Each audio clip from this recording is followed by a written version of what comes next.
Hey, how's it going, Pop-Up Camper family? Welcome back to It's Poppin'.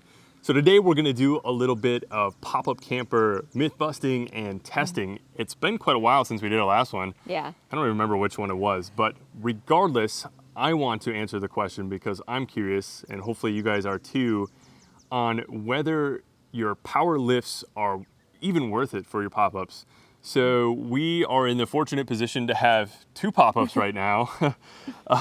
One of them has the electric power roof lift, our new to us 2007 Fleetwood, which is actually right behind us. And then, as many of you know, we have the power tongue jack on our 2008 Jayco. However, that does not have the power roof lift. So it's a manual roof lift on the Jayco. And I forgot to say, on our Fleetwood, it's got the manual tongue jack. So we kind of have either or. Yeah, like the reverse on each. Well, without further ado, let's jump into it.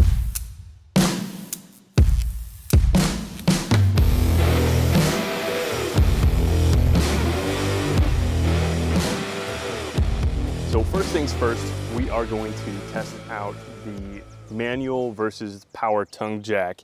And so what we're gonna do is we're gonna have Mrs. It's Poppin' operate both of them, but we are gonna go from 12 inches off the ground all the way up to 24 and then back down to 12. So that way it kind of tests both going up and down. And that way it's a little bit more of a fair comparison for both the manual and the power. So all we're gonna do, like I said, up and down, and we're gonna time it and we'll see which ones wins. Yeah. Okay, start. Other way, babe. Go up. There you Okay, start over. go. Okay. 3, 2, 1, start. And you gotta do it normal, you know. This is normal. Okay. This is what I would do.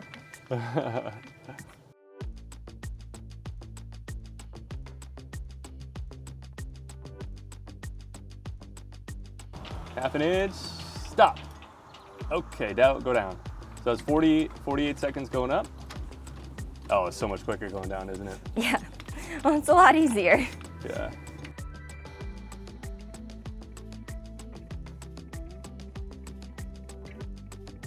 And stop. Perfect. So we were just shy of 1:30, if you can see that. 1:29.42 seconds. So now we'll jump on over to the power tongue jack, which is it's made by Ram, pretty popular tongue jack manufacturer, but this one's a bit older. And of note, if you're not hooked up to shore power, you of course do need a battery, whereas on the conventional, the manual one, no battery needed. So let's see if this one is slower or faster than 1:29. All right, you got which way you're going? Yeah. Okay, 3, 2, 1, start.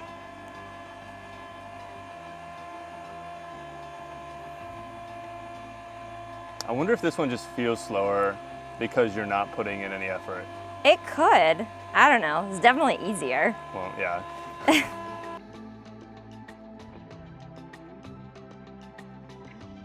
Okay, you're halfway there. You're already at 40 seconds, so Yeah. it's definitely slower, I think. Yeah. I guess we'll see though, especially coming down.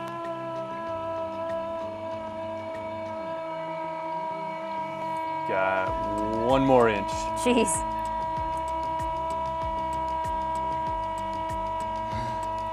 And stop. Okay, 1:22. Go back Okay. down.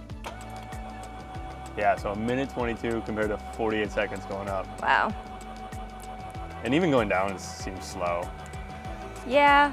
I mean, I can see the benefits of this, but definitely if you're able-bodied enough to run it up and down yourself, I would say the hand crank is superior.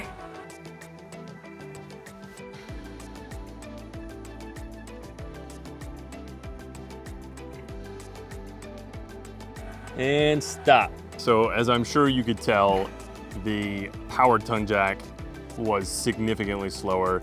The final time on it was 2 minutes, 35 seconds, 35.19 seconds. So over a minute slower. Yeah.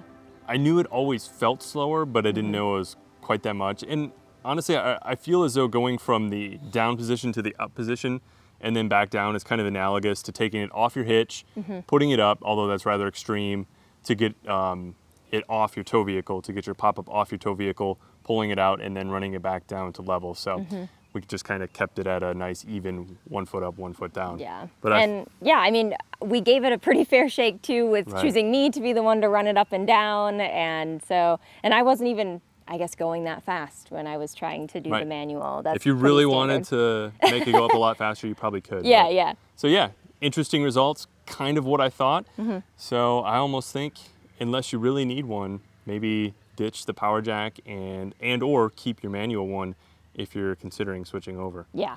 Let's move on to the roof lift systems. Now keep in mind, the Jayco here has the proprietary Jayco lift, so it works a little bit different than the Fleetwood. The Jayco, a lot like a lot of the Goshen systems, has that, I don't know, cable? Yeah, Yeah. that brightly colored cable that lets you know if you're at the appropriate height, so you kind of have to monitor that. Whereas with the Fleetwood, that has a different lift system, once again proprietary to the Coleman Fleetwood campers, that will stop as soon as it hits that limit switch. So a little bit different, kind of apples to oranges, but these are both high walls, so about as close as we can get without having two identical campers. Yeah. So what are we going to start with? Let's start with the manual lift again. Okay, so we're going to start with the Jayco. Once again, Mrs. It's Poppin' is going to do the lifting for us. We'll time it and see how it compares. Yeah. Okay, 3, 2, 1, start.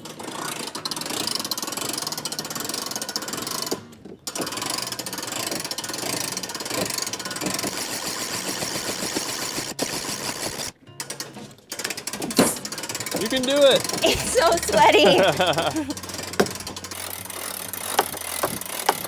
All right, you're getting close.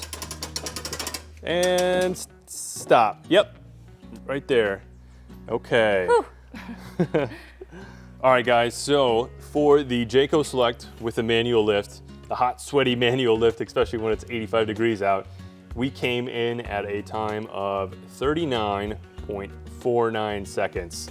So not too bad, and actually a lot quicker than raising the front end or the front tongue jack. So 39.49 seconds is the time to beat. Let's see how the power lift does on the Fleetwood. So as you can kind of see down here, we have this nice lift switch, and there, now it's out of the sun, but it just goes up and down, and our power winch is actually located behind our, I guess, just behind the rear bumper. So it's tucked back in there, and then the switch interacts right there.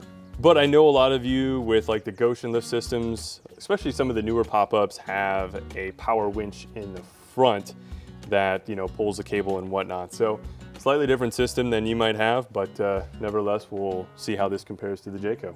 You ready? You got your hand on the up switch? Ready? Okay, 3, 2, 1, start. It's not doing anything. Resetting. Okay, 3, 2, 1, start. There we go.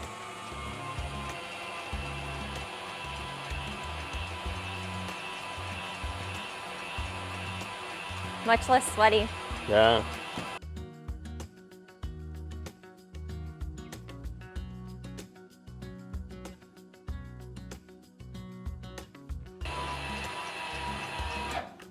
Guesses? I think it was slightly slower, but not much. You think it was slower? Yeah. All right, let's see here. All right, guys, so the results are in. I'm curious if you have any guesses. If you do, throw them in the comments below whether you think the power roof lift was quicker or slower than the manual lift.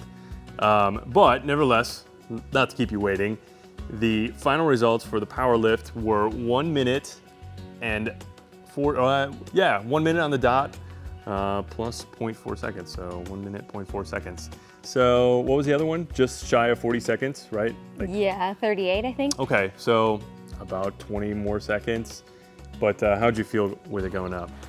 This is a lot easier. I mean, it felt pretty analogous in terms of like the amount of time. Like it didn't feel like I was waiting and waiting for it to go up. Okay. Unlike the lift, like the power tongue jack, that just, it feels like you're just waiting and waiting. So That one's I would painfully say, slow. yeah, this is not as painfully slow. And on a hot day like this, I would take the power lift over the manual lift any day. But, you know, if I'm at the campsite and I'm not really concerned about how quickly I'm setting up, apples to oranges, you know, really, like, some days I might want to power lift and other days I might feel like jacking it up myself. So. Yeah. And we purposely didn't run it back down because, as most of you experienced pop-up campers know, you got to tuck it in as you go. So that probably would have been an unfair comparison. So we just did all the way up. And once again, manual, I guess, wins. Yeah. Although a lot less effort for the power. So take that all for what it's worth. If you need it, you need it. If you don't, you don't. But they can be nice to have in terms of not getting sweaty when you're setting up. So yeah, I would call it a nicety as opposed to a necessity. Like, they're nice if you don't want to put in a lot of work, but fine if you're able-bodied enough to be able to run it up on your own. Absolutely. So take it for what it's worth, guys, and hopefully you learned something just like we did. And as always, hopefully we see you in the next video. If not, hopefully we see you out there camping.